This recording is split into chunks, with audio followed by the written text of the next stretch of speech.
Uttar Pradesh cabinet बैठक में राज्य के विकास से जुड़े 15 महत्वपूर्ण प्रस्तावों को मंजूरी दे दी गई है।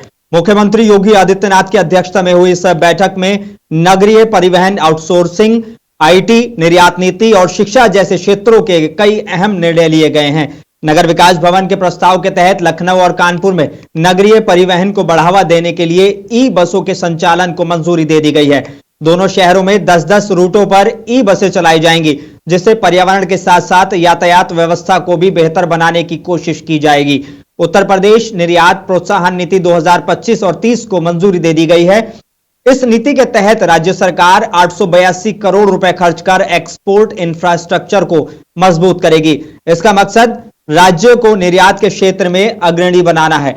जनपद शाहजहांपुर में मुमुक्ष आश्रम ट्रस्ट के अंतर्गत स्वामी सुखदेवानंद राजकीय विश्वविद्यालय की स्थापना को भी मंजूरी दी गई है।